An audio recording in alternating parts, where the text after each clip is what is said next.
Echoes from the abyss, the terrifying tale of a stairwell that leads to darkness. I wasn't very gentle with the door as I kicked it open. In fact, I struck it so hard with my foot that I felt a stab of pain in my toes. Swearing loudly, I entered the stairwell and stormed down the steps. My footsteps echoed off of the close walls and metal steps as I descended. As I did so, I kept thinking that I shouldn't have come to the damn apartment building in the first place. I hadn't lived there in months. I had a place across town. The only reason I was there was at the bidding of my wife. No, not wife, I corrected myself, ex-wife. Even though that was an extremely new development, there was a huge difference there. No more trial separation. What a fucking joke name for a fucking joke idea. You're having trouble with your marriage. Let's see if distance helps with solving all the problems the two of you have. Communication. Now, counseling. Nope. What you need is fucking distance. When she had called earlier that day, I had thought that maybe, just maybe, Courtney had realized the separation was nonsense. We had been together since freshman year of high school. We knew each other better than anyone else. It wasn't distance that our admittedly struggling marriage needed. What we needed was closeness and an open dialogue and just being with one another. That's all. We could get past our issues and get things back on track if we were in the same damn room together. Apparently, the hope of reconciliation was an empty one. I had barely stepped through the apartment doorway before she was shoving divorce papers in my face. She had already signed them, her name written out in that perfect penmanship that she'd always had. The relationship of a lifetime burned away with nothing more than a few strokes of a pen. To say that I hadn't been happy about it would be an understatement. In that exact moment, I think I hated her, and anger had flowed out of me. I had yelled and ranted and raved, not really knowing what I was saying, but letting her have every ounce of venom that I had festering inside of me. She had simply stood there and took it. The calm expression on her face made my rage grow even stronger. I don't know how long it was that I screamed at her. It was quite a while, though, and by the time I was done, I was soaked in sweat. Courtney had weathered the storm of my accusations and insults, and she had done so without a single word. Once I had finished, she had led me into the kitchen, sat me down at the table, and waited for me to sign the papers. She was so matter-of-fact about it. It was like everything that we had been through up to that point simply didn't matter. All that she wanted was to be done with the marriage, done with me, and done with the conversation. Yeah. Well, she had gotten what she wanted. We were done. All that was left of our relationship were the various items and mementos in the box I was now carrying. The apartment building wasn't large, just 2 stories tall from the top floor to the ground level. I was about halfway down the stairs when the lights overhead began to flicker. What the building lacked in height, it made up for in age.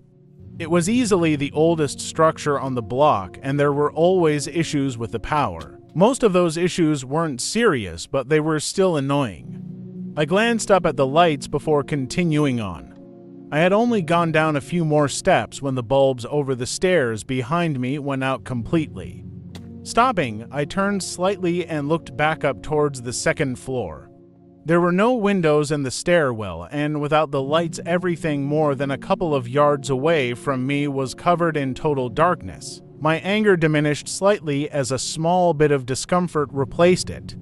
I know it's irrational and maybe even borderline stupid, but I've always been afraid of the dark. Not to the point where I can't sleep without a light on. I'm not a child. It's enough that I won't go into dark basements or walk down unlit alleys at night, though. Turning back around, I started descending the stairs again. My pace was just a bit quicker than it had been previously. While I knew logically there was no one in the stairwell with me, the lizard part of my brain didn't care what my fancy logic said and just wanted to be back out in the daylight. I felt a wave of relief go through me as I reached the ground floor. I hurried over to the door and tried to pull it open. It didn't budge. Frowning, I tried again with the same result. I didn't understand what was happening. The knob was turning, but the door wasn't opening. After a few more futile attempts, I knelt down and examined the door closely. The knob itself didn't have a lock, and there was enough light coming through the crack between the door and frame for me to see that there wasn't a deadbolt. There was no reason, at least not one that I could find, for it not to be cooperating. It had to be broken or jammed or something. Not sure what else to do, I knocked on it a few times. Those knocks started off quiet, almost timid, but they quickly became harder and more desperate as the seconds ticked by without an answer. My knuckles began to hurt. Giving up, I lowered my hand and rubbed it with my other. "Hello?" A voice called from the other side. Despite myself, I jumped in surprise. I had been completely convinced that no one could hear my pounding. I waited for my heart rate to return to something resembling normal before I answered. "Yes, I'm here," I said, leaning closer to the door. "Can you hear me?" "I can hear you," came the reply after a moment's hesitation. Even without seeing the speaker, I could tell that the voice belonged to a young girl. I had been hoping to get the attention of someone older and more likely to be able to help, but beggars can't be choosers. I got down on one knee so that my own voice would be closer to her level. "The door is stuck," I told the girl as calmly as I could. "Can you go get an adult to help me? Maybe your mommy or your daddy?" "My daddy isn't here anymore," she answered. "Mama says that he went to go live with his other family because he doesn't care about us." I blinked, not sure where to even begin with that. "I'm sorry, could you go get your mama, then? I really need to get out of here." Another hesitation. "I can't do that." "What? Why not?" "It doesn't have to be your mama, it can be any grown-up that can help." "I'm really sorry," I shook my head in frustration. "Come on, kid, just go get an adult." "Nah, we can't open the door. A monster is in there." Before I could even process what she just told me, I heard rapid footsteps as she ran away from the door and farther down the hallway. I started banging on the door again, yelling for her to come back. That yelling turned to pissed-off screaming. Nothing seemed to work, and by the time I stopped, my throat was slightly sore. A monster. It was probably some bullshit her absentee mother told her to keep her out of the stairwell. What a fucking brat. I turned away from the door and looked up the stairs. If I couldn't get out this way, the only option was to go back up to the second floor and use the stairwell on the other side of the building. With a sigh, I started forward. As my foot pressed down on the first step, there was an audible pop as another of the overhead lights went out. I stopped moving and craned my neck upwards. The upper half of the stairwell was now dark. Only two lights, the ones closest to the ground level, were still lit. I stared into the darkness nervously, but I knew that I didn't have a choice. Taking a deep breath and swallowing hard, I started climbing the stairs back towards the upper level. Each step brought me closer to the gloom, and every time I took those steps, my heart beat in my chest a little harder. There was something strange about the darkness. It wasn't until I drew closer that I was able to figure out what that something was. There was a clearly defined line where the light stopped and the black void began. Normally there would be a fading effect, a certain distance where light gradually diminished until it was swallowed up by the dark. That wasn't what was happening here. It was like the light from the bulbs couldn't break through at all. I tried shrugging it off. My eyes were playing tricks on me and the fading was there, or maybe the way the ceiling was sloped had something to do with it. There was, of course, a rational explanation even if I couldn't immediately recognize it. No matter how much I tried to rationalize things, though, I just couldn't convince myself that something else wasn't going on. My fear of the dark had kicked into full swing. As I peered up the stairs, I was sure that I could see figures even blacker than their surroundings moving inside of the darkness. Without realizing I was doing so, I came to a halt and gripped the railing tightly. I couldn't force myself to continue on. Shaking my head, I practically ran back down the stairs to the ground floor. I didn't care if I was acting like a frightened child. All that I cared about was getting further into the light and away from the dark. I set down the box I was carrying next to the door and leaned up against the wall. My heart was thudding violently against my chest, and I was breathing heavily. If things continued that way, I was going to have a heart attack. It was difficult, but I managed to get myself calmed down enough that I no longer felt lightheaded and the spots in my vision disappeared. I almost let out a yelp when I heard a thump from the upper level. It was the sound of the second-floor stairwell door opening. I had heard it countless times when I had lived in the building. Now that familiar noise was scaring me half to death. I curled my hands into fists as I silently cursed myself for being such a coward. I waited for the person that had come into the stairwell to come down, but that didn't happen. I strained my ears as much as I could while I listened intently. There was nothing. Apparently no one had actually come through the door. Maybe they had bumped it while passing by, or maybe they had taken one look at how dark it was inside and said fuck no. So quiet that I wasn't sure that I actually heard it. Something in the darkness moved. The breath caught in my throat. I stood completely still, my eyes locked on the spot where the light and dark met. In my mind, that marked the spot where safety and danger were clearly defined. Whatever had made the sound was on the wrong side of the line. I was paralyzed, rooted to the spot as I listened for any other sign that something was really up there. While I didn't hear anything, I became more and more convinced as the seconds ticked by that there was a presence in the darkness.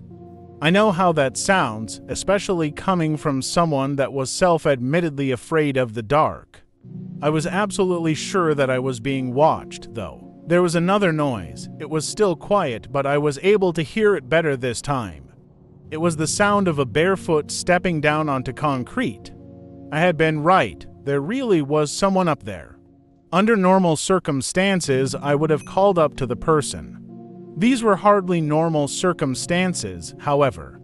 Every instinct that I had was telling me that whatever was up on the second floor wasn't just a resident of the apartment building. I didn't say anything. I kept my mouth shut while also trying to keep myself under control. I didn't think that my heavy breathing could be heard that far up, but I didn't want to find out either. I heard a third slap as the unknown presence went down another step.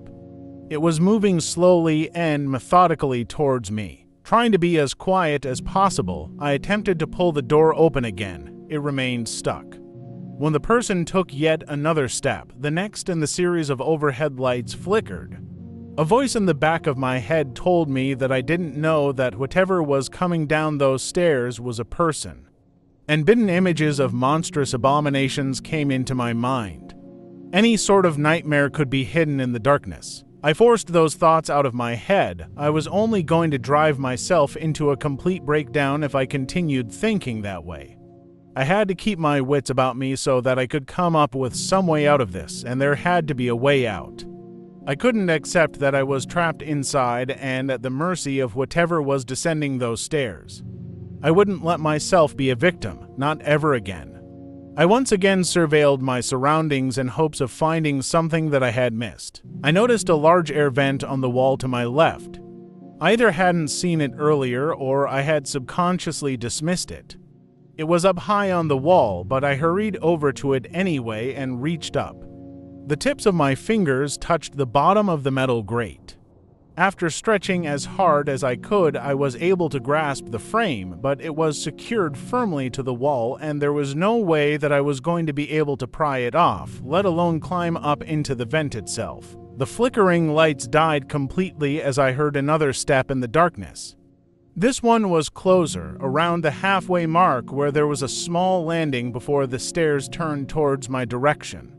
The gap between myself and the unseen presence had closed considerably while I had been distracted with the vent. I looked up. There was only one set of lights left.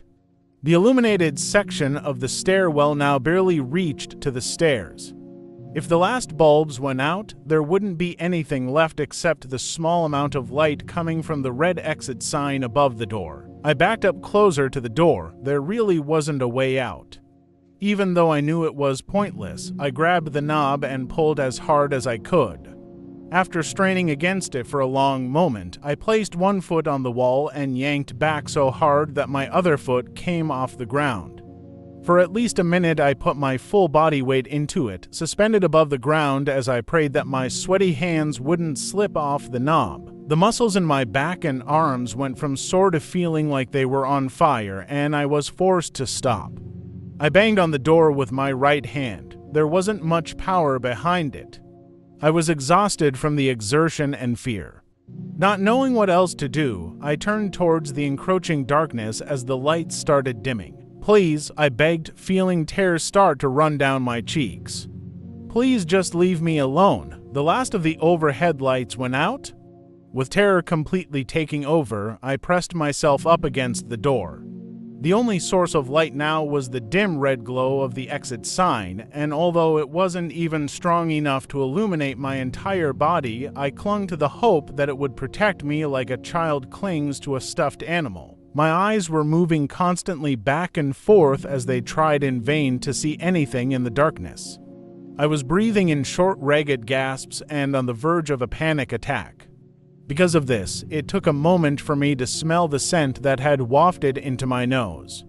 When I finally realized what it was, though, I recognized it immediately. It was the smell of the shampoo that my wife used. I wouldn't have thought it was possible, but I became even more afraid.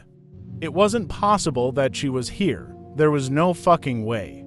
My mind flashed back to the scene in Courtney's apartment earlier that afternoon. She had ambushed me with the divorce papers, and after my initial anger over that had started to die down, we had gone into the kitchen and I had signed the papers. She had gotten what she wanted. Even though I had signed the damn papers that I never wanted in the first place, she just had to open her mouth one last time. She had looked me in the eye and told me with this look of pity on her face that this was for the best. That was when all the pain and disappointment and boiling rage came back tenfold. This woman who didn't even want to be in my life anymore was going to tell me that she knew what was best for me. Fuck her. How dare she think that she had the right to determine anything for me? I'd show her who was the one making the fucking decisions. Picking up the same pen I had used to sign the papers, I had lunged out of my chair and drove it deep into Courtney's right eye. Our combined weight toppled her own chair over onto the tile kitchen floor, and although she opened her mouth to scream, the impact had forced the wind out of her lungs. Untangling myself, I had hurried over to a set of drawers and dug out a butcher knife. With the handle clenched tightly in my hand, I returned to Courtney. I'm not sure how long I stabbed her. I just kept plunging the knife into her body over and over again. Each time felt just as good as the first. By the time that I had grown too tired to continue, both myself and the kitchen were covered in blood, and Courtney was completely unrecognizable as she laid dead on the floor. Feeling a sense of calmness for the first time in a long time, I had washed up in the bathroom and changed into some of her clothes that were close to my size. I had then gotten a small box out of a closet and filled it with items from around the apartment that I had purchased over the years. There was no sense in leaving them behind. It wasn't like she was going to need them anymore. Before I had left the apartment, the very last thing that I had done was go back over to Courtney's remains and looked down at them. She had been such a strong woman in life, but now she was nothing at all. After what she had put me through, it seemed fitting. I spit on the body and left. There was absolutely no way that she could have survived. None whatsoever. This had to be my mind playing tricks on me. It was the result of the panic I was feeling over the lights going out that had to be it. I heard a quiet tinkling noise coming from a short distance in front of me. Courtney had a pair of acorn earrings that she liked to wear. When she moved, the dangling halves of the acorns would strike each other, making a distinct jingle-like sound. I tried to remember if she had been wearing them when I had killed her. I wasn't sure, but I thought that she was. Something moved in the darkness, and this time I could see it. I couldn't make out any details, but something even blacker than the shadows had shifted. My voice was caught in my throat. No matter how much I wanted to cry out and beg for this nightmarish creature to leave me alone, not a single word would come out. My entire body recoiled as something extended out of the darkness towards me. With the fear clouding my senses, I didn't recognize what it was, and I stared at it blankly. The object was shaken aggressively by the holder. Scared of what would happen if I didn't figure out what was going on, I peered closer at it. It was a piece of paper. It was too dark for me to tell for sure, but it looked like it was blank. The only exception to this was a long, thin line that went from one side of the paper to the other. "One more to sign," a soft and raspy voice said from within the darkness. Another object was extended to me, and I took it immediately. I dropped it just as quickly. It was the pen that I had stabbed Courtney in the eye with. The unseen speaker hissed, and I quickly knelt down to collect the fallen pen. I had to grope around in the darkness for it, and for a horrible moment I thought that I wouldn't be able to find it. My fingers finally wrapped around it, and I stood back up. "Sign," the voice instructed me firmly. Nodding rapidly, I turned slightly so that I could press the paper against the door. With a shaking hand, I signed my signature on the line. All of the lights in the stairwell burst to life. I screamed in surprise, dropping the paper and pen in the process as some small part of my mind registered that no one was in front of me. Before the scream had fully escaped my lungs, I felt something slam into me. I stumbled a short distance before tripping and falling to the hard concrete floor. It was the door that had hit me. It pushed inward, and a man in a police uniform stepped into the stairwell. He looked around before his eyes fell on me. He hurried over to me and helped me back to my feet. "Are you all right, sir?" the officer asked. "We got a call that someone was stuck in here." I couldn't answer him. Thinking back on it, I think that I was in shock. The ordeal I had just gone through had taken everything out of me, and all that I could do was break down and start sobbing. "It's going to be okay," the officer told me awkwardly. "Bradley," another man's voice interjected. Through my tears, I looked towards the voice. A second officer had come into the stairwell. He was younger than the first, and he was staring at the older man with a look of surprise on his face. His right hand was raised up. Pinched between his fingers was a piece of paper, the same paper that I had dropped. Written in blood, slightly distorted from the wrinkles in the paper and above my clearly visible signature, were the words, "I killed my wife." "I told you there's a monster in there," a little girl said from out in the hallway.